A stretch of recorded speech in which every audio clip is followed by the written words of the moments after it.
Bismillahirrahmanirrahim. Assalamualaikum warahmatullahi wabarakatuh.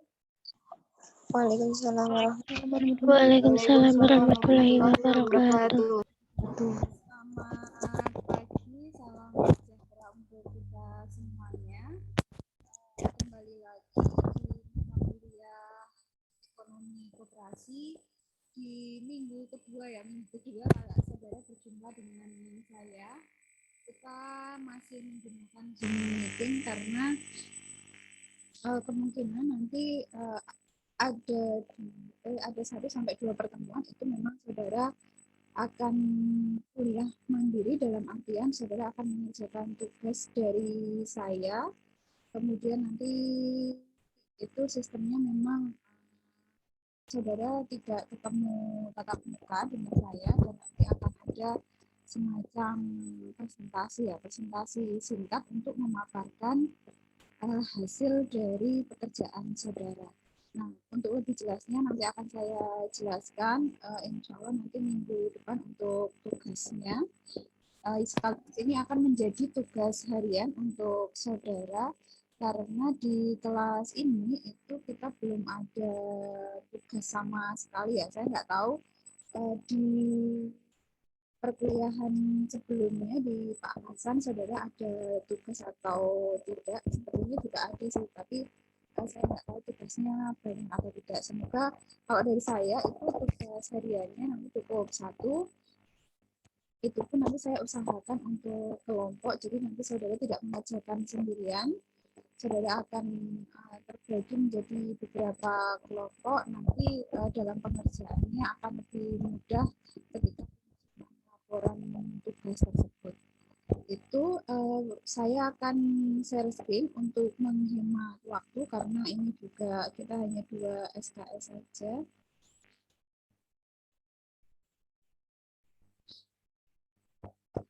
Apakah slide saya sudah bisa terlihat?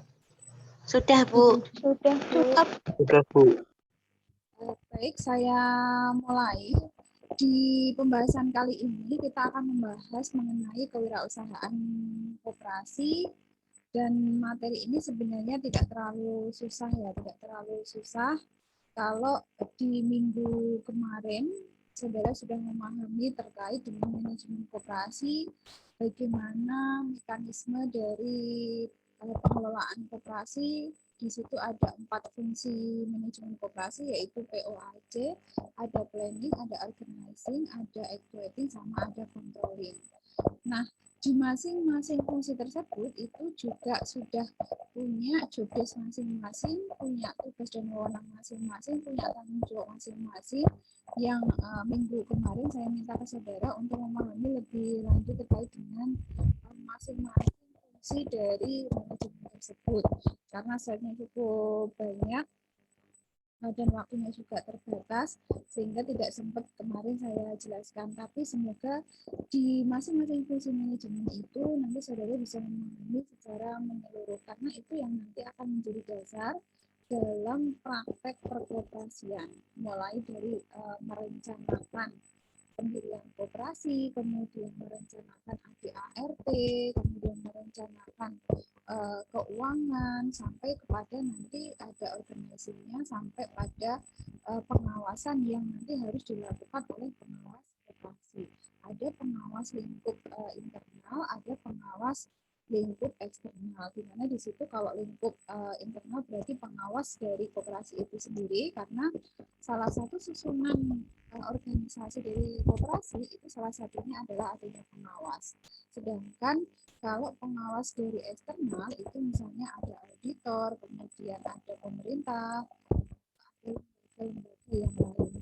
Itu yang harusnya saudara pahami masing-masing fungsi di manajemen itu, karena semuanya memang mempunyai tupoksi yang berbeda-beda.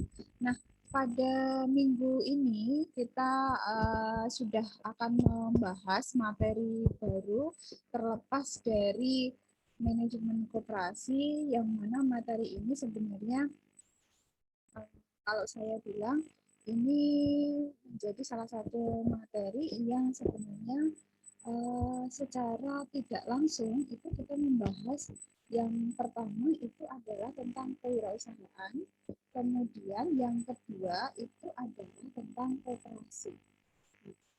Kalau saudara diperhatikan di kurikulum saudara itu ada, nanti saya nggak tahu, kalau tidak salah di semester 4 itu saudara akan mendapatkan mata kuliah kewirausahaan. Nah, sedangkan di semester 2 ini itu saudara mendapatkan mata kuliah ekonomi koperasi, di mana salah satu materinya itu membahas mengenai kewirausahaan koperasi. Nah, nanti di mata kuliah kewirausahaan juga saudara akan mengenal lebih dalam lagi bahwa kewirausahaan itu tidak terbatas pada yang namanya kita berusaha, kita jualan, kita segala macam melakukan aktivitas, itu enggak. Kalau aktivitasnya itu disebut apa namanya kegiatan wirausahanya. Nah, sebenarnya kewirausahaan itu apa? Ini yang nanti akan kita bahas di sini. Tetapi karena kita fokusnya itu ada pada koperasi, maka implementasi dari kewirausahaan itu terimplementasi di dalam organisasi koperasi. Gitu. Nah, nanti kira-kira bagaimana mulai dari apa namanya nilai dan prinsip, kemudian ada hambatan, ada kendalanya, itu yang nanti hari ini akan menjadi topik diskusi kita. Nah, ada beberapa tujuan pembelajaran di mata kuliah ini yang harus saudara pahami. Yang pertama itu adalah memahami pengertian kewirakoperasian. Nah, kalau kewirausahaan koperasi itu di kita, kalau di Indonesia itu sering disebut atau sering disingkat dengan kewirakoperasian. Karena kalau kewirausahaan koperasi itu kan terlalu panjang ya, jadi ada yang lebih mudah untuk menyingkat kewirausahaan koperasi tersebut dengan istilah kewirakoperasian. Tuh. Nah, itu tujuan pembelajaran kita yang pertama. Sebenarnya apa sih yang dimaksud dengan kewirakoperasian? Kemudian yang kedua adalah memahami competitive advantage. Jadi keunggulan kompetitif yang dimiliki oleh koperasi dengan adanya kewirakoperasian tersebut. Nah, yang ketiga adalah memahami tugas wirakop. Nah, kalau wirakop itu adalah pelakunya atau aktornya. Kalau kewirausahaan koperasi atau kewirakoperasian itu adalah jiwanya. Jiwanya. Jadi beda ya antara jiwa atau semangat dengan aktornya. Kalau aktor kan sudah jelas bahwa mereka itu sebagai pelaku atau mereka yang terjun langsung di dalam koperasian yang memiliki semangat kewirausahaan. Itu disebut dengan wirakop. Nah, nanti kita akan memahami kira-kira tugas dari wirakop itu apa, atau wirakop itu kepanjangan dari wirausahawan koperasi. Nah, kemudian yang keempat adalah memahami jenis dan semangat wirakop. Yang kelima ini bukan jenis lagi ya, tapi semacam tipe kewirakoperasian. Kalau yang keempat itu adalah jenis dan semangat wirakopnya, jadi pelakunya. Kalau yang nomor 5 itu jenis atau tipe kewirakoperasiannya. Jadi saudara harus memahami perbedaan antara kewirakoperasian dengan wirakop, sehingga nanti saudara bisa membedakan kira-kira tipe-tipe yang harus dimiliki oleh kewirakoperasian itu apa saja, jenis dan semangat yang harus dimiliki oleh wirakop itu apa saja. Kemudian yang keenam adalah memahami tipe kewirakoperasian. Yang ketujuh, memahami kendala wirakop, serta yang kedelapan adalah ini. Kalau di situ ada kendala, maka di situ pasti ada solusi. Solusi untuk mengatasi permasalahan yang dialami oleh wirakop dan bagaimana cara menumbuhkan wirakop tersebut. Jadi kendala-kendala yang dihadapi tentunya juga bisa terselesaikan dengan solusi-solusi yang terbaik, kemudian bisa meningkatkan jiwa dan semangat dari Wirakop. Nah, ini yang penting bagi kita untuk memahami kewirakoperasian ini. Jadi kurang lebih ada 8 tujuan pembelajaran yang akan kita tuntaskan hari ini. Nah, karena materi kita sebenarnya tidak terbatas pada kewirakoperasian yang ada di 8 tujuan pembelajaran ini. Kalau saudara perhatikan atau saudara tadi ada yang sudah sempat membuka Elena, itu setiap materi sebelum saya sampaikan ke saudara itu pasti semua materinya saya upload di Elena. Saudara bisa lihat di topik 10 bahwa di situ ada 2 materi yang berbeda. Saya nggak tahu apakah saudara sudah mendownload atau belum. Yang jelas ada 2 file materi yang sudah saya upload, di mana salah satunya ini adalah materi yang hari ini akan saya jelaskan ke saudara. Kemudian satu materi lagi itu dalam bentuk bahasa Inggris, itu adalah salah satu salah satu materi penunjang, materi pelengkap untuk memahami tujuan pembelajaran ini. Karena kewirakoperasian itu tidak terbatas pada 8 topik ini, tetapi ada lebih dari itu, yaitu salah satunya adalah di situ bagaimana pertumbuhan kewirakoperasian kalau kita berbicara secara konseptual dan secara teoritis. Nah, di situ ada, silakan materi tersebut, salah satu file yang nanti mungkin tidak sempat saya jelaskan karena kita akan fokus di sini, itu saudara nanti bisa memahami secara mandiri. Saudara belajar secara mandiri, kemudian untuk menunjang pemahaman saudara mengenai kewirakoperasian ini. Itu yang saya harapkan dari perkuliahan hari ini. Harapannya lebih lanjut lagi bahwa saudara akan bisa memahami yang pertama itu adalah kewirakoperasian dan wirakop itu basic konsep banget. Saudara bisa membedakan antara kewirakoperasian dan wirakop dan nanti bagaimana implementasinya yang ada di koperasi. Jadi fokus kita karena ini kewirakoperasian, jadi fokus kita itu hanya di koperasi. Kalau saudara perhatikan koperasi itu kan memiliki berbagai jenis usaha. Berbagai jenis usaha dan nanti di masing-masing usaha tersebut tentunya juga butuh yang namanya kewirakoperasian ini. Sehingga ini penting untuk memahami implementasi dari kewirakoperasian ini. Kita mulai masuk ke yang pertama.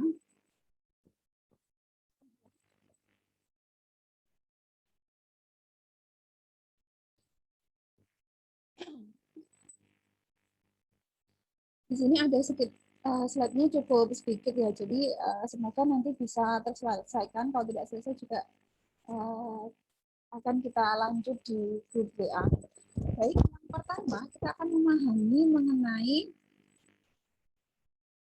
kewirakoperasian.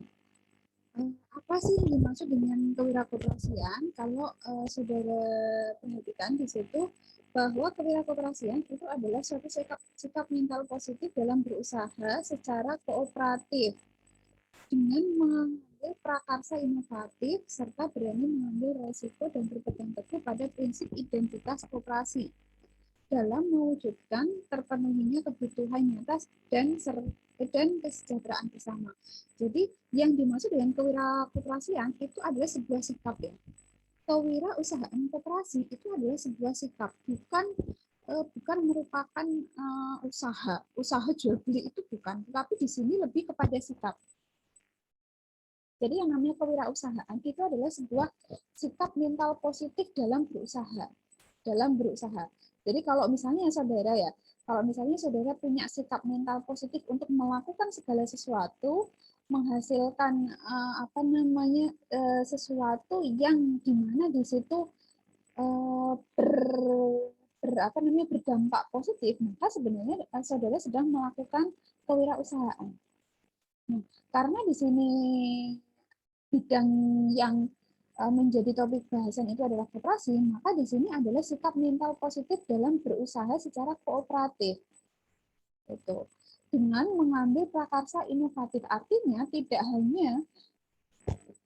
hanya sikap mental positif saja yang dibutuhkan, tetapi juga sebuah inovasi. Jadi kita harus punya sikap mental positif, bukan sikap mental negatif. Karena banyak juga di antara kita yang dia punya di sisi lain sikap itu kan ada dua macam, ada yang positif, ada yang negatif. Kalau dia melakukan segala sesuatunya dan itu berdampak baik, maka itu disebut dengan sikap mental positif. Kalau segala sesuatu sikap kita yang di situ berdampak ternyata tidak baik bagi kita, apalagi berdampak buruk bagi orang lain, itu sebenarnya sikap mental yang negatif. Nah, tidak hanya sikap mental yang positif saja yang dibutuhkan, tetapi juga kita harus mampu bersikap inovatif. Jadi kita punya berbagai inovasi atau paling tidak di situ prakarsa inovatif. Jadi kita punya mindset inovasi. Meskipun nanti kita belum bisa merealisasikan. Paling tidak saudara itu punya sebuah inisiatif untuk melakukan sebuah inovasi dan berani mengambil risiko. Kalau punya inovasi saja, tapi saudara tidak mampu mengambil risiko, maka tidak akan bisa. Jadi tidak ada gunanya.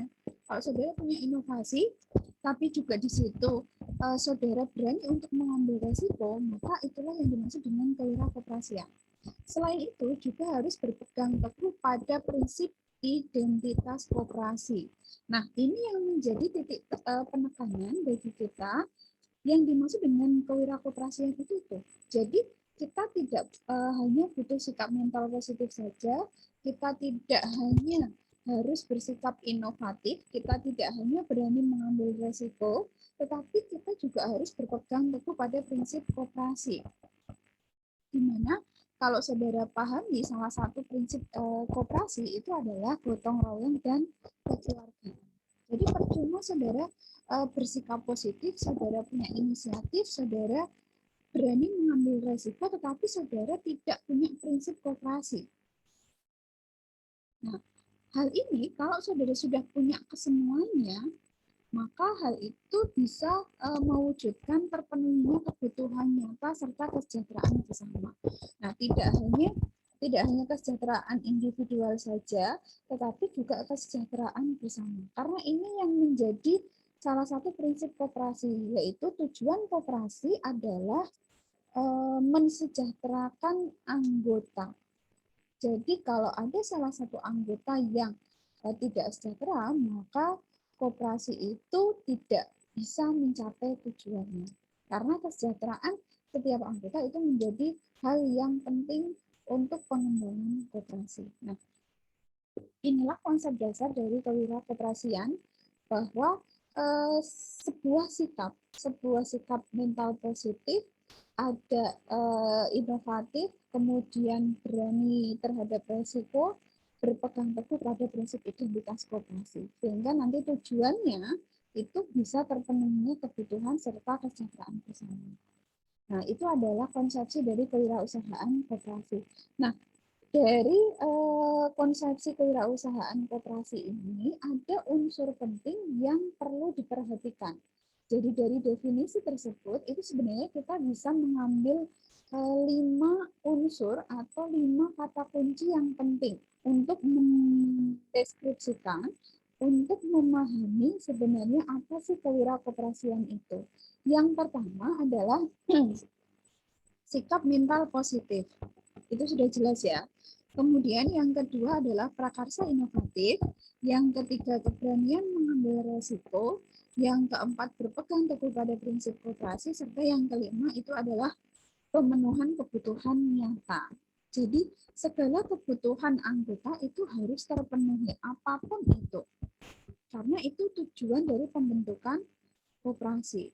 Kalau ada salah satu anggota yang tidak bisa terpenuhi kebutuhannya, maka itu menjadi salah satu peluang usaha bagi koperasi untuk membuka sebuah usaha koperasi yang mampu untuk memenuhi kebutuhan anggotanya. Gitu.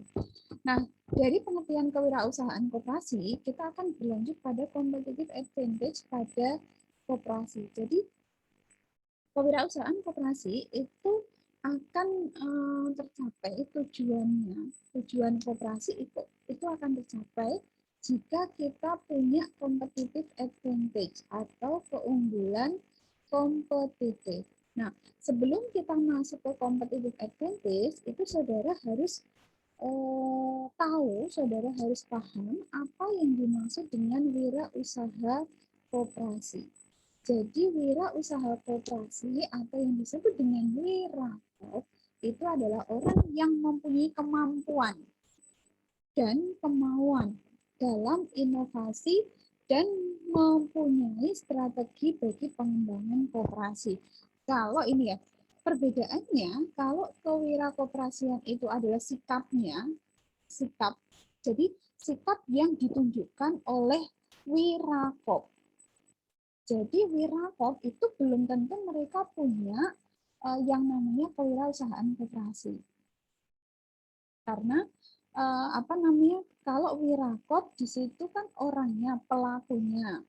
Wirausaha itu adalah pelakunya, tapi kalau ternyata di situ dia memiliki sebuah kemampuan, memiliki sebuah kemauan untuk berinovasi bagi pengembangan koperasi, maka itulah yang dimaksud dengan wirausaha koperasi atau wirakop. Jadi wirausaha itu kan banyak sekali. Ada yang bergelut di bidang misalkan wirausaha pada umumnya, misalkan jual beli, tetapi kalau misalnya di situ ternyata mereka punya sebuah sikap mental positif untuk pengembangan koperasi, maka mereka itulah yang dimaksud dengan wirausaha koperasi atau wirakop. Jadi kalau sikapnya itu disebut dengan kewirakoperasian, kalau orangnya yang di situ memiliki kewirakoperasian itu disebut dengan wirakop. Jadi cukup jelas ya perbedaan antara kewirausahaan dengan wirausaha. Ini sebenarnya definisi ini itu sama definisi secara konseptual di kewirausahaan dan wirausaha pada umumnya. Jadi kalau kewirausahaan itu adalah sebuah sikap, kalau orang yang mempunyai sikap tersebut itu disebut dengan wirausaha. Atau biasa kita sebut dengan wirausahawan gitu. Nah, berbicara masalah wirakop ini itu penting untuk memahami bahwa kemajuan pengembangan koperasi, maju mundurnya koperasi itu salah satunya ditentukan dengan competitive advantage atau keunggulan kompetitif yang mau nggak mau itu koperasi harus punya. Dan belum tentu competitive advantage antara satu koperasi dengan koperasi yang lain itu sama. Belum tentu. Kalau sama, maka persaingannya itu akan semakin ketat.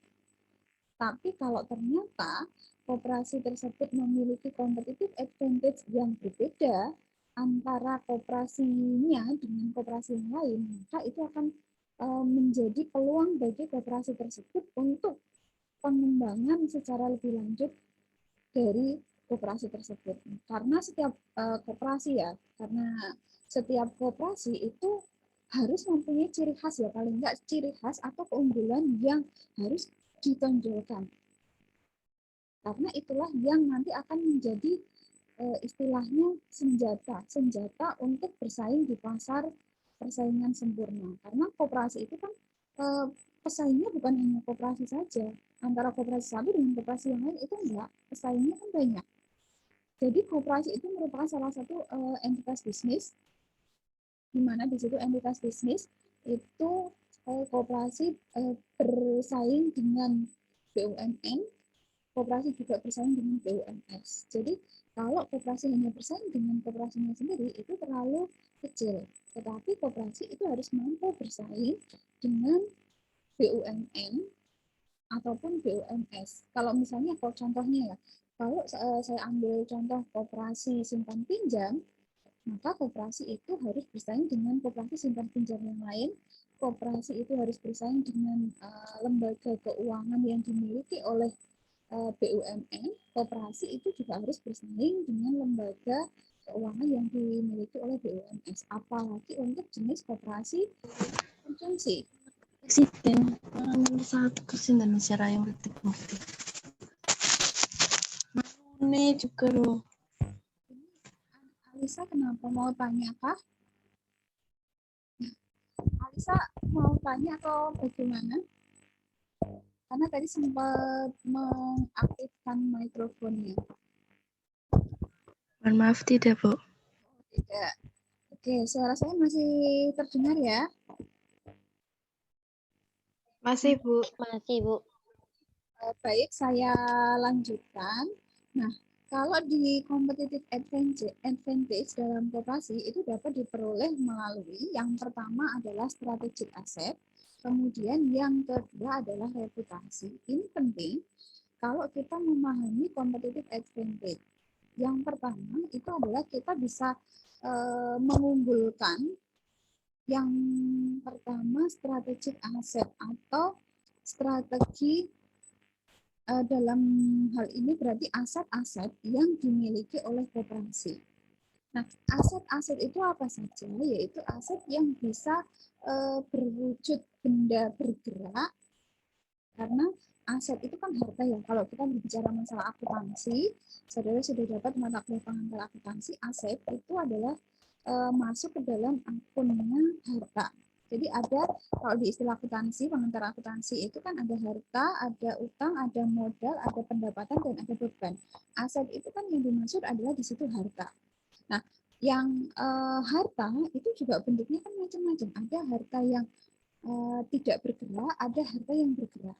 Nah, ini contohnya seperti apa? Bagaimana kita melakukan competitive advantage dengan menggunakan strategic asset ini?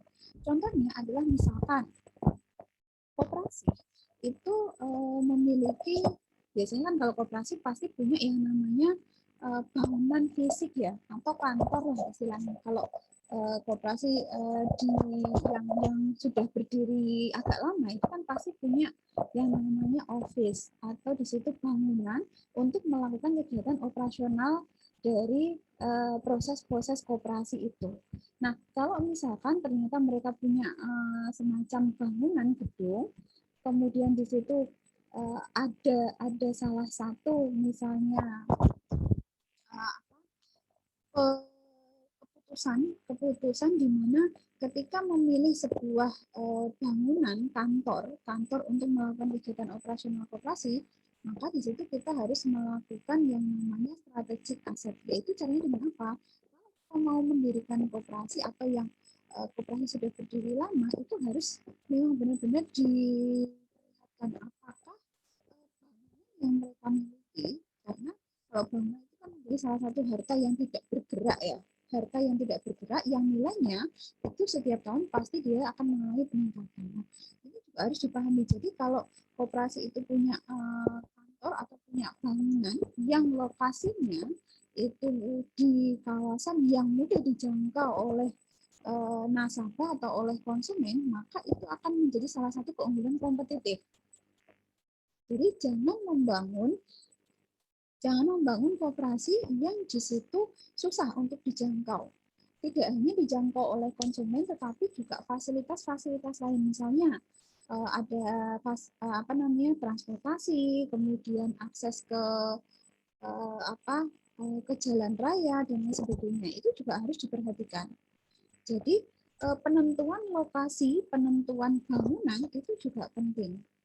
Bangunannya itu juga harus diperhatikan. Jadi bangunannya jangan bangunan-bangunan yang istilahnya orang itu tidak menarik, bukan tidak menarik ya, tidak tertarik untuk berkontribusi terhadap koperasi itu. Jadi harus dibuat sedemikian rupa agar lokasi atau kantor yang akan dijadikan untuk kegiatan operasional koperasi itu mudah dijangkau. Itu contoh strategi aset yang lain, atau koperasi bisa melakukan strategi aset yang lain dengan menggunakan gedung yang misalnya ada sebuah koperasi itu punya bangunan yang kosong misalnya, yang tidak terpakai. daripada bangunan atau misalkan satu ruangan tertentu itu tidak terpakai, maka koperasi itu bisa melakukan persewaan ya. Jadi koperasi bisa menyewakan bangunan atau ruang yang kosong tadi untuk meningkatkan, paling enggak di sini adalah pemasukan dari koperasi. Karena kalau disewakan itu kan pasti koperasi akan mendapatkan uang sewa. Nah, uang sewa itu akan menjadi tambahan bagi kegiatan operasional koperasi.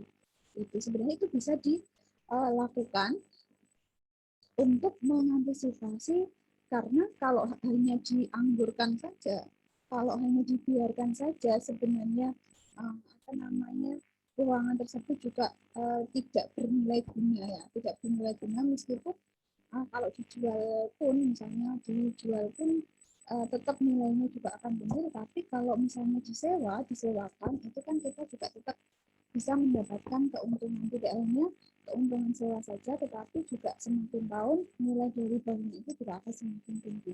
Nah, itu adalah salah satu contoh kalau koperasi itu mau menaikkan competitive advantage dari segi strategic aset gitu. Karena aset yang dimiliki koperasi itu kan juga banyak ya. Kalau tadi contoh dari aset yang tidak bergerak, nah kalau contoh aset yang bergerak itu misalkan koperasi itu kan pasti punya cadangan uang yang cukup banyak, atau punya istilahnya aliran dana yang cukup banyak, yang cukup rutin dari anggota. Karena salah satu ciri khas dari koperasi itu adalah adanya simpanan pokok, simpanan wajib, dan simpanan sukarela. Jadi kan hampir setiap bulan itu koperasi dapat pemasukan. Nah, bagaimana pemasukan dari anggota ke koperasi itu bisa terus berjalan, itu adalah disalurkan kembali dalam bentuk pinjaman ke nasabah yang membutuhkan. Sebenarnya itu menjadi salah satu strategi yang penting. Nah, nanti bagaimana kalau misalkan anggota itu tidak tertarik untuk melakukan pinjaman?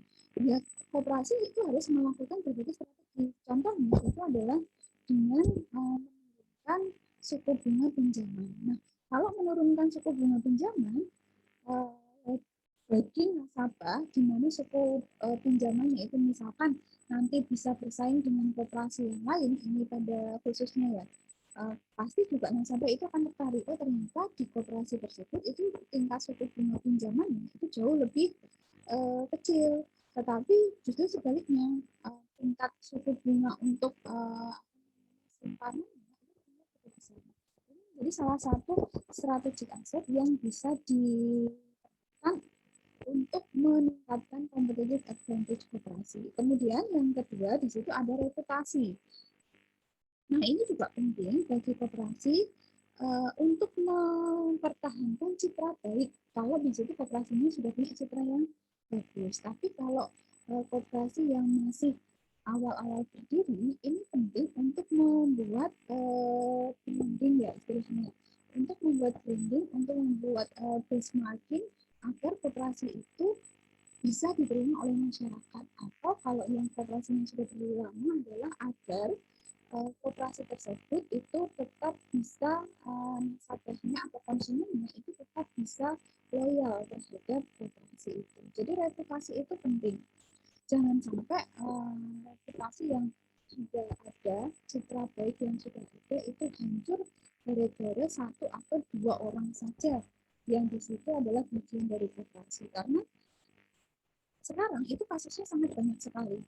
Jadi kalau saudara peka itu di sekitar saudara atau di lingkungan atau di daerah saudara itu banyak kasus koperasi yang di situ terpaksa harus gulung tikar. Kenapa? Karena reputasinya sudah jelek. Nah, reputasinya jelek kenapa? Karena misalnya ada penggelapan dana. Penggelapan dana hanya dilakukan oleh misalkan satu atau dua orang saja. Tetapi apa imbasnya? Imbasnya itu adalah kepada semua pihak yang terlibat di dalam koperasi tersebut. Tidak hanya misalkan yang menggelapkan dana itu misalkan pengurus, tetapi juga di situ yang terlibat siapa? Ada pengawasnya, ada anggota koperasi yang lain, kemudian ada pihak-pihak yang bekerja sama dengan koperasi tersebut. Karena kalau sudah ada permasalahan di dalam koperasi, kemudian dia istilahnya permasalahan tersebut itu terblow up oleh media, atau permasalahan tersebut diketahui oleh orang yang berada di luar koperasi, maka itu akan membuat citra buruk bagi koperasi.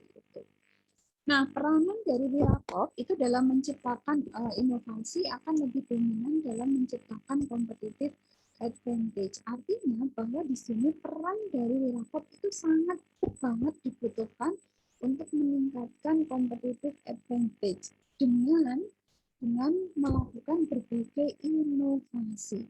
Jadi kalau misalkan tadi strategic asetnya, misalkan ini strategic asetnya itu ternyata udah biasa, ini udah banyak dilakukan koperasi, maka di sini adalah peran dari Wirakop itu untuk membuat sebuah inovasi baru. Misalkan kita akan melakukan pemasaran, tapi pemasarannya itu dalam bentuk yang berbeda, yang koperasi lain itu memang belum pernah melakukan. Jadi memang Wirakop itu dituntut untuk menciptakan, untuk membuat sebuah inovasi yang baru. Jadi bisa jadi itu inovasinya bisa jadi itu memang benar-benar belum ada sebelumnya, atau inovasi itu bisa tercipta dari inovasi yang sudah ada sebelumnya, atau dari segala hal yang sudah ada sebelumnya. Jadi misalkan kalau sebelumnya itu sudah dilakukan misalnya pemasaran dengan media sosial, tapi ternyata banyak yang melakukan pemasaran di media sosial, tapi kita membuat sebuah inovasi, misalkan pemasaran di media sosialnya tetapi dengan cara yang lain, misalkan diberikan inovasi apalah kayak gitu. Nah, itu peran dari wirausahawan koperasi yang memang Wirakop itu dibentuk untuk bagaimana inovasi itu berkembang. Jadi yang memang dibutuhkan untuk pengembangan koperasi itu adalah sebuah inovasi. Tanpa inovasi, koperasi itu ya akan tetap berjalan pada jalurnya, tetapi mereka tidak mampu untuk bersaing dengan koperasi yang lain, bahkan badan usaha yang lainnya. Sehingga yang mentoknya di situ. Padahal kalau pengembangan koperasi itu kan salah satunya dipengaruhi oleh anggota ya. Jadi kalau anggotanya yang mentok di situ ya sudah. Tapi kalau anggotanya ternyata di situ semakin banyak, semakin berkontribusi aktif terhadap koperasi, maka sebenarnya inovasi-inovasi tersebut sudah bisa dikatakan berhasil. Nah, ini tugas dari Wirakop. Tugas utama dari Wirakop itu adalah menciptakan keunggulan bersaing koperasi dibandingkan dengan organisasi usaha-usaha.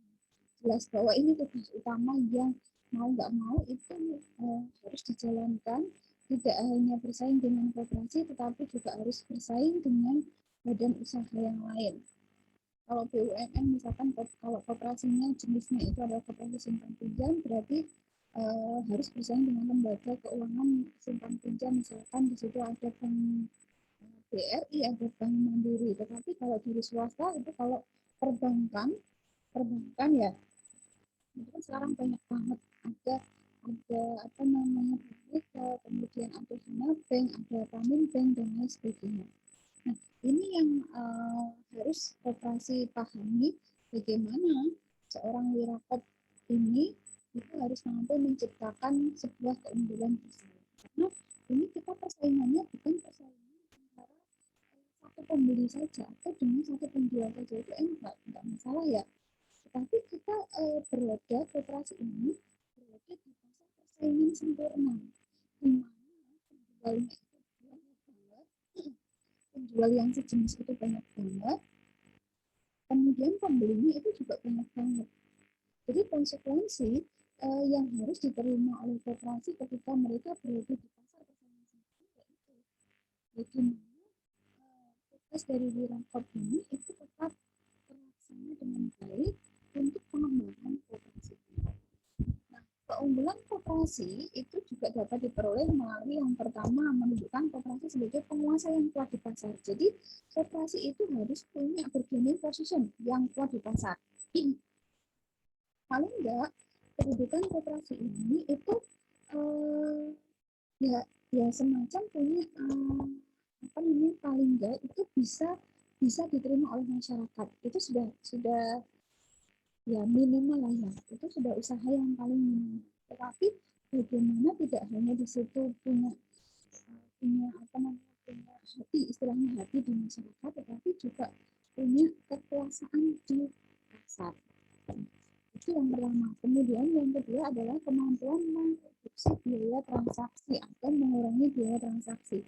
Jadi kalau di masyarakat itu ada stigma negatif, ya ada stigma negatif kalau misalnya kita pakai jasa koperasi itu biayanya tinggi. Misalkan kalau misalnya kita meminjam di koperasi itu bunganya cukup tinggi. Kalau kita berbelanja di koperasi itu harganya kok lebih mahal daripada kalau kita berbelanja di swalayan yang non koperasi. Ini yang harusnya dipahami bahwa ketika di situ ada bunga yang cukup tinggi, ada harga yang lebih mahal daripada harga di swalayan pada umumnya, maka sebenarnya apa namanya, laba atau bunga yang diterima oleh koperasi itu sebenarnya akan kembali lagi ke anggota, yaitu dalam bentuk apa? Dalam bentuk sisa hasil usaha. Gitu. Nah, ini yang harusnya dipahami. Kemudian yang ketiga adalah pemanfaatan interlinkage market atau networking dari pasar, ya. Jadi koperasi itu tidak hanya harus bekerja sama dengan sesama koperasi, tapi juga koperasi itu harus bisa membuat networking atau jaringan kerjasama dengan lembaga organisasi bisnis yang lain. Gitu. Terlebih lagi kalau dengan pemerintah itu kan sudah pasti, ya, karena pemerintah posisinya di sini adalah sebagai pengawas. Tetapi tidak hanya sebatas antara koperasi yang bekerjasama dengan koperasi yang lain atau dengan pemerintah, tetapi juga bagaimana koperasi itu bisa bekerjasama dengan swasta. Misalkan kalau dengan swasta bekerjasama misalkan dalam hal produksi misalkan. Jadi koperasi itu mengambil barang-barang produksi dari swasta kemudian dijual melalui koperasi simpan pinjam, misalkan seperti itu, atau bekerja sama dengan lembaga BUMN, misalkan bekerja sama dengan Pertamina. Jadi Pertamina dengan koperasi, misalnya koperasi A itu bekerja sama dalam hal misalnya pembukaan SPBU misalnya. Jadi SPBU ini salah satunya adalah di mana pengelolaan SPU itu dikelola oleh misalnya koperasi apa gitu. Jadi itu bisa dilakukan kerjasama. Semakin banyak kerjasama yang dilakukan, maka bisa mendudukan koperasi itu menjadi salah satu badan usaha yang mampu bersaing di pasar, persaingan sempurna. Itu terlebih kalau kita mampu bersaing di pasar global. Kemudian yang keempat adalah pemanfaatan trust capital. Atau dalam hal ini itu adalah kita mampu memanfaatkan modal yang dimiliki oleh koperasi. Jadi modal koperasi itu tidak lain dan tidak bukan itu dari anggota. Jadi bagaimana modal dari anggota tersebut, entah itu dari simpanan pokok, simpanan wajib, atau simpanan sukarela tersebut bisa dimanfaatkan dengan sebaik-baiknya.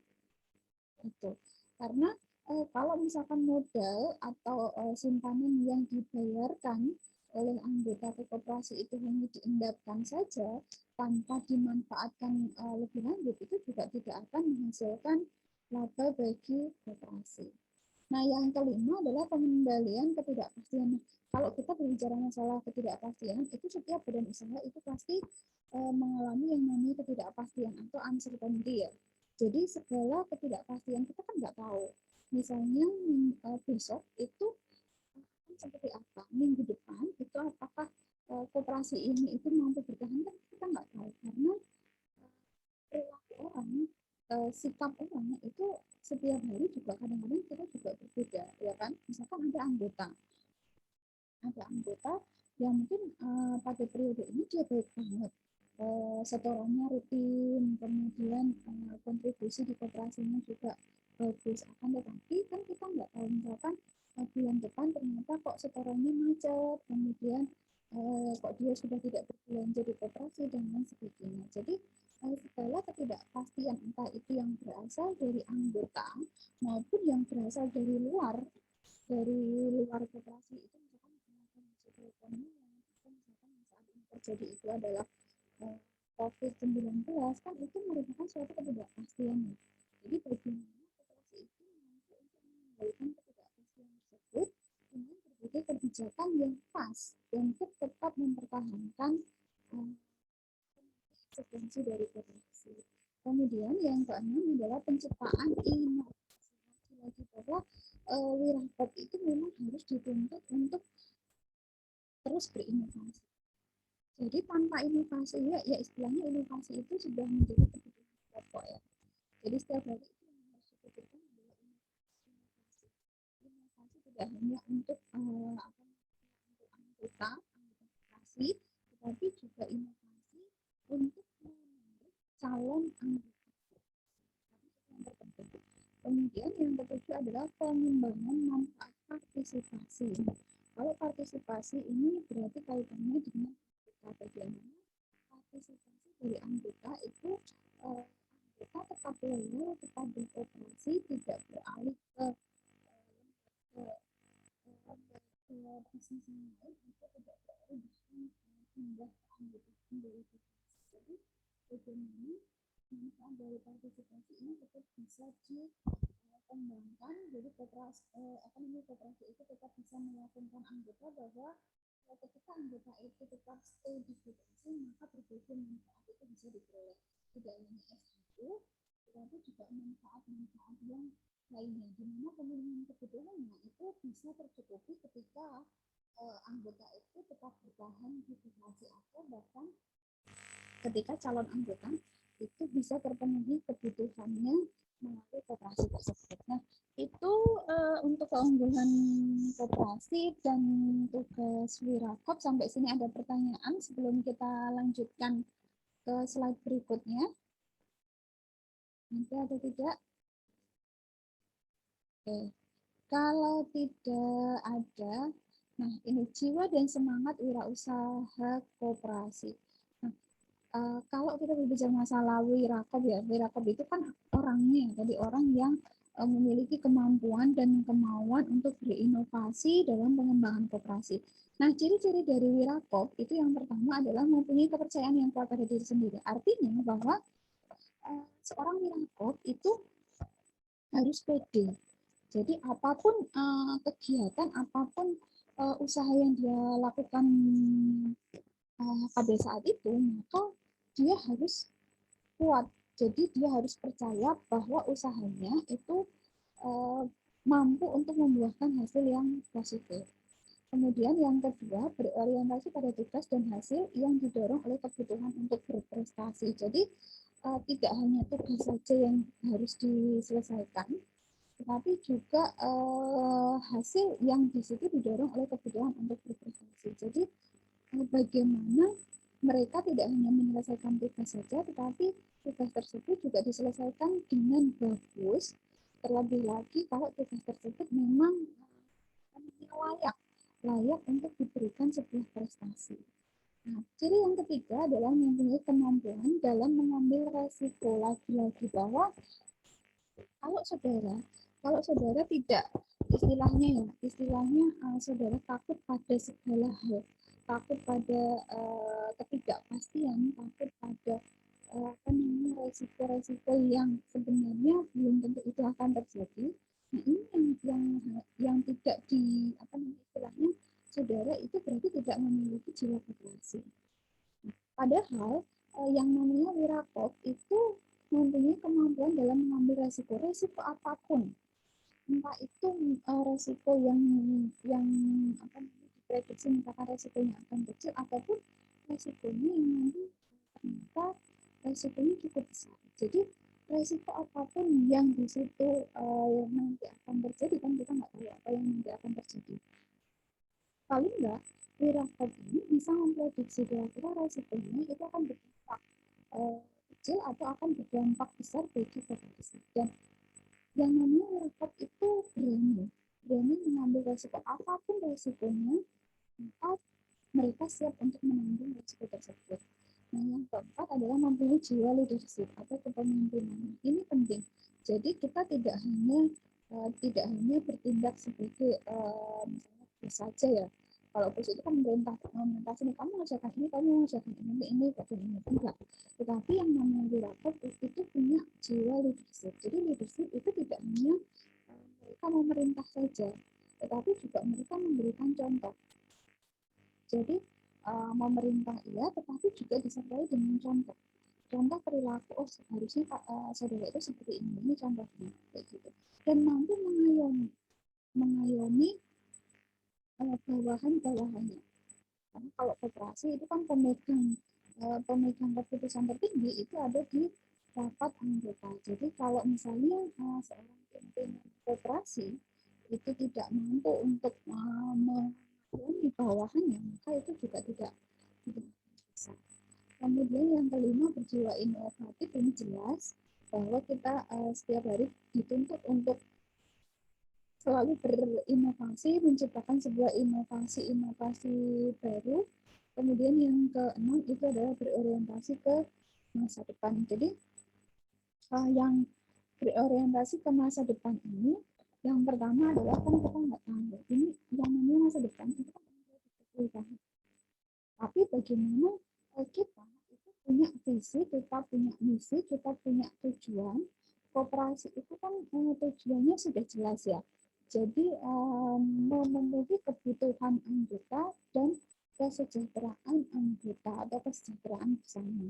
Artinya ketika di situ kesejahteraan anggotanya bisa tercapai, itu sebenarnya tujuannya juga sudah tercapai. Tetapi orientasinya itu kan tidak hanya pemenuhan kebutuhan dan kesejahteraan anggotanya, tetapi juga bagaimana koperasi itu punya visi misi, tidak hanya kalau visi itu kan dari jangka panjang, tetapi juga punya misi yang dimana di situ misi jangka pendek dan misi jangka panjang. Artinya selama 5 tahun ke depan itu koperasi mau diapakan, koperasi mau dibawa kemana, itu harus jelas.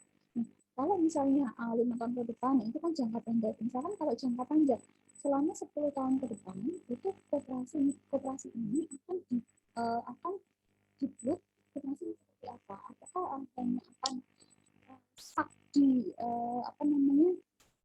jenis usaha konsumsi saja misalkan?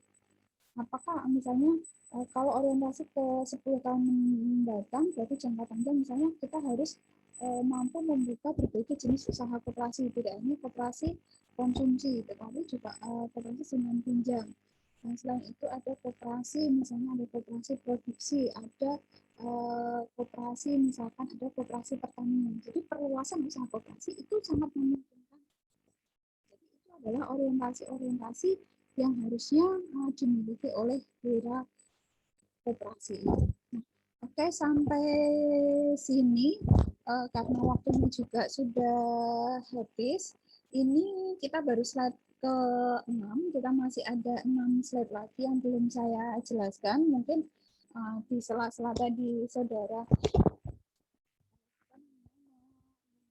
perkuliahan dimulai, mungkin saudara juga sudah membaca sekilas mengenai materi-materi ini sampai di slide ke-12. Saya tambahkan sedikit sebelum saya akhiri. Ini kita mau bahas, kita menganalisis berbagai kendala wirausaha koperasi. Di situ yang namanya kendala atau permasalahan itu setiap hari ya kita mengalami permasalahan. Sehingga kendala-kendala ini juga harus mampu untuk diantisipasi. Kendala ini mampu untuk dicarikan solusi permasalahan yang terbaik, tidak hanya bagi satu atau 2 orang saja, tetapi juga bagi koperasi secara keseluruhan. Nah, kemudian bagaimana menumbuhkan wirausaha koperasi? Jadi kalau kita berbicara masalah kewirausahaan pada perekonomian dengan menggunakan sistem liberal itu kan lebih bersifat profit oriented ya. Nah itu sebenarnya tidak sesuai dengan prinsip koperasi. Koperasi itu meskipun dia organisasi bisnis, dia memang profit oriented, tapi itu bukan menjadi tujuan utama. Koperasi dan keretanya itu tidaklah memerlukan kewirausahaan yang seperti itu, yang dia itu basisnya adalah liberal banget, yang profit oriented banget. Karena jelas semangatnya itu tidak sesuai. Kenapa? Karena profit oriented itu bukan tujuan utama. Tujuan utamanya itu adalah kesejahteraan. Sehingga bagi koperasi itu yang diberikan adalah spirit kewirausahaannya. Jadi sebuah sifat mental positif yang dimana di situ mampu berinovasi, mampu untuk mengambil resiko, berani untuk mengambil segala resiko yang ada. Itu karena sebenarnya tujuan utamanya itu adalah pelayanan dan kesejahteraan di sana. Jadi kalau di situ ternyata koperasinya itu mendapatkan laba yang cukup besar, itu hanya bonus saja. Karena bonus itu diperoleh dari mana? Dari spirit kewirausahaan itu. Bahwa ternyata anggota koperasi itu memiliki spirit kewirausahaan yang bagus. Mereka bisa terpenuhi kebutuhannya, mereka bisa dilayani dengan pelayanan prima, kesejahteraan mereka itu bisa tercukupi. Akhirnya kalau koperasi itu mendapatkan laba yang cukup besar, kembalinya lagi sebenarnya ke anggota, karena SHU yang akan mereka terima itu juga sebanding dengan kontribusi yang mereka berikan. Nah, itu saja dari saya. Sampai sini ada pertanyaan? Kalau ada pertanyaan, ini masih ada beberapa sisa waktu. Silahkan. Saya Bu izin bertanya, Bu. Ya, silahkan Mia. Sekarang kan saya lihat, ya Bu, sekarang kan saya lihat di itu kayak banyak anak muda zaman sekarang itu kayak kurang termotivasi dengan ikut perkoperasian gitu. Bagaimana dari Bu sendiri biar bisa menumbuhkan jiwa koperasi pada anak muda zaman sekarang, Bu? Terima kasih. Oke, terima kasih Mia atas pertanyaannya. Jadi bagaimana menumbuhkan jiwa koperasi di kalangan generasi Z ya, kalau saya bilang generasi Z, karena generasi kalian itu adalah generasi Z. Yang pertama itu adalah kalau kita pahami generasi Z itu adalah sebuah generasi yang sebenarnya unik. Segala aktivitas kehidupan kalian itu basisnya adalah teknologi, betul nggak? Ya kan? Basisnya itu adalah teknologi, dan memang kita tidak bisa memungkiri perkembangan teknologi itu semakin pesat. Kalau saudara tidak bisa mengimbangi dengan perkembangan teknologi tersebut, yang ada saudara akan ketinggalan zaman. Nah, jadi sebenarnya menjadi peluang. Harusnya ini yang mampu ditangkap oleh koperasi. Kalau generasi Z ini, generasi Z atau generasi milenial ini adalah basisnya, segala aktivitasnya itu adalah based on teknologi, maka bagaimana bagaimana koperasi itu mengembangkan produk-produk yang basisnya itu adalah teknologi. Itu misalkan kalau saudara misalkan apa namanya, biasanya kalau mau pinjam atau mau beli sesuatu itu tidak perlu datang ke tokonya atau tidak harusnya di koperasi bisa mengambil peluang. Misalnya koperasi membuat semacam aplikasi untuk memudahkan calon atau memudahkan berarti ini anggota ya. Kalau saudara misalkan belum menjadi anggota, nah ini sebenarnya ini bisa menjadi peluang bagi koperasi kan membuat sebuah aplikasi yang mana di situ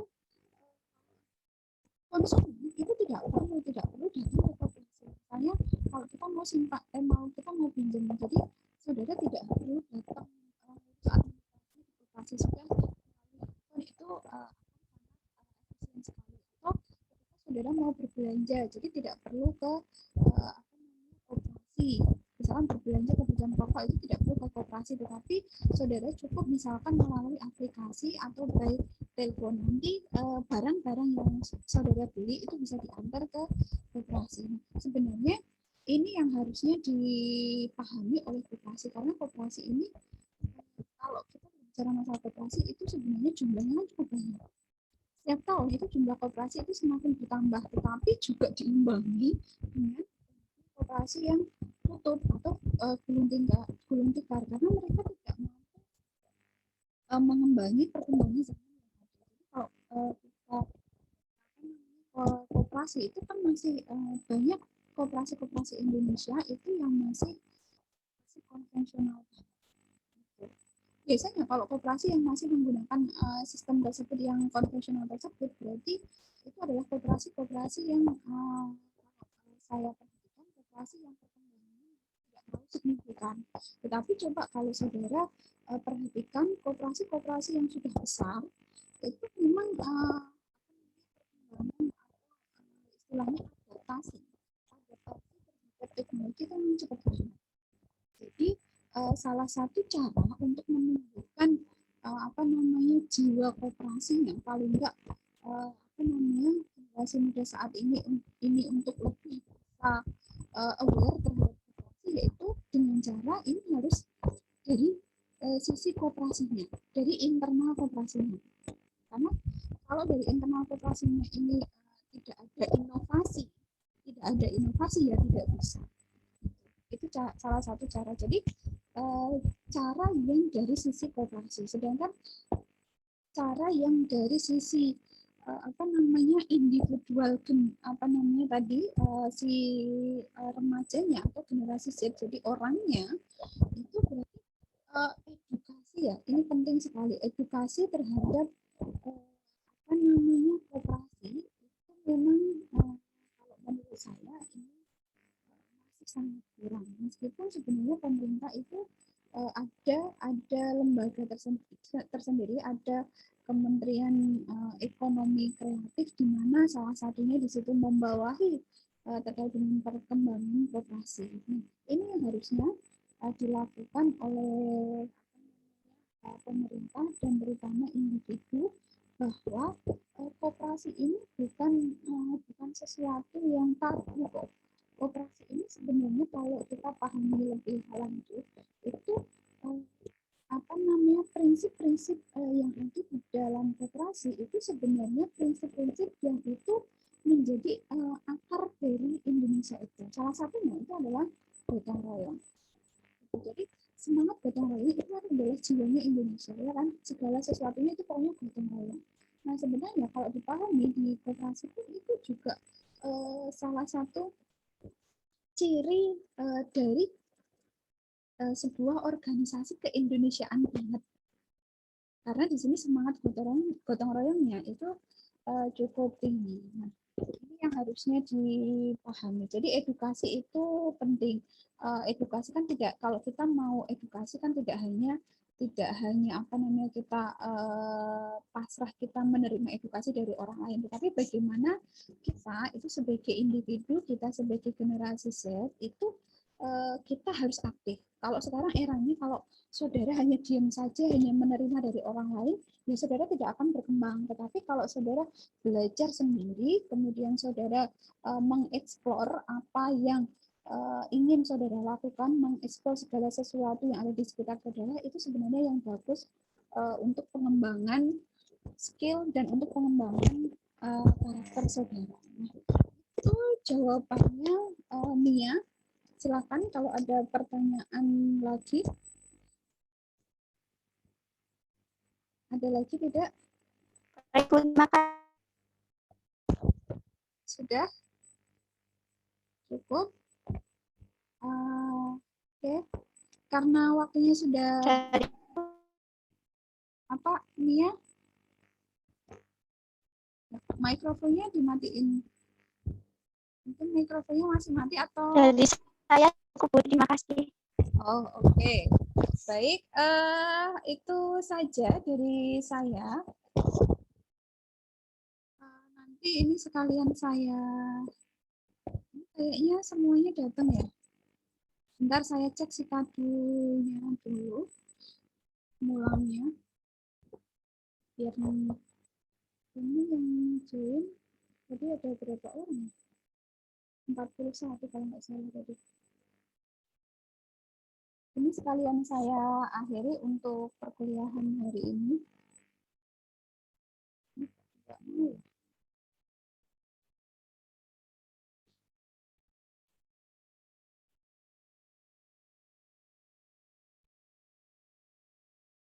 Oke, ini nanti saya akhiri saja karena ini masih loading sepertinya. Kalau tidak ada pertanyaan, saya akhiri perkuliahan kita hari ini. Nah, ini belum bisa. Terima kasih atas partisipasi saudara. Sampai ketemu minggu depan. Wassalamualaikum warahmatullahi wabarakatuh. Waalaikumsalam. Waalaikumsalam warahmatullahi wabarakatuh. Terima kasih, Bu. Ini sekalian saya akhiri ya, apa namanya, mulangnya. Nanti minta tolong segera divalidasi. Baik, Bu. Oke, ini sudah saya akhiri. Sudah bisa. Oke, Zoom-nya ini saya minta tolong divalidasi ya. Baik, Bu. Terima kasih.